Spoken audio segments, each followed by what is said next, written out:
नमस्कार मित्रांनो, स्वागत आहे तुमचं आताच्या ब्रेकिंग न्यूजमध्ये.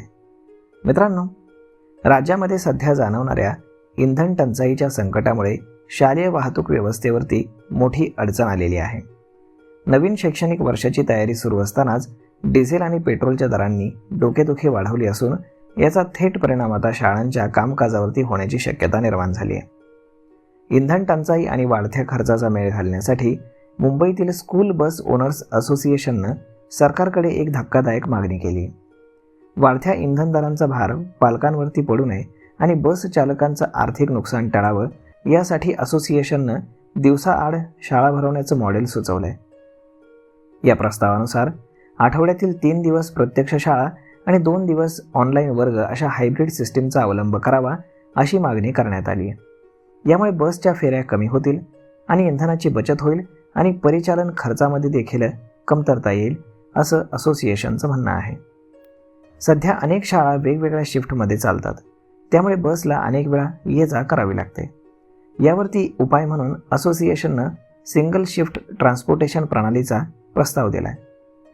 सर्व शाळांनी मिळून एकच पिकअप किंवा एकच ड्रॉप वेळ निश्चित केली तर बस फेऱ्यांची संख्या कमी होऊन इंधन टंचाईवरती मात करणं सोपं जाईल असा दावा या संघटनेनं केलेला आहे. तर आता स्कूल बस ऑपरेटर सध्या विमा हप्ते, देखभाल खर्च, परवाने, कर्मचाऱ्यांचे पगार आणि विविध टॅक्समुळे आर्थिक दबावाखाली आहेत. इंधनाचे दर असेच वाढत राहिले तर बसची फी वाढवण्याशिवाय त्यांच्याकडे पर्याय उरणार नाही. मात्र पालक आणि विद्यार्थ्यांवरती कुठलाही अतिरिक्त आर्थिक भार टाकायची आमची इच्छा नाही असं देखील असोसिएशननं स्पष्ट केलंय.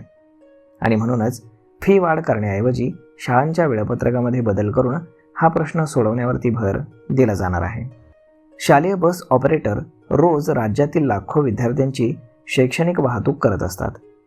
कठीण काळामध्ये ज्याप्रमाणे विमान सेवा किंवा इतर वाहतूक क्षेत्राला सवलती दिल्या जातात, तशाच प्रकारे स्कूल बस क्षेत्रालाही इंधन सबसिडी किंवा इतर सवलती देऊन सरकारनं दिलासा द्यावा अशी विनंती असोसिएशननं केलेली आहे.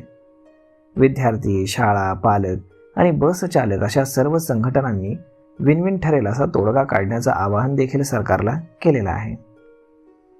तर मग मित्रांनो, आता लवकरच शाळा सुरू होणार आहेत, तर मग आता त्यावरती नक्की काय निर्णय घेतला जातोय ते पाहावं लागेल. तर मग मित्रांनो, हा व्हिडिओ, ही माहिती तुम्हाला कशी वाटली हे तुम्ही आम्हाला कमेंट करून नक्कीच सांगा. आणि जर आवडली असेल तर आपल्या जवळच्या मित्रमंडळींसोबत देखील हा व्हिडिओ तुम्ही शेअर करायला विसरू नका. धन्यवाद.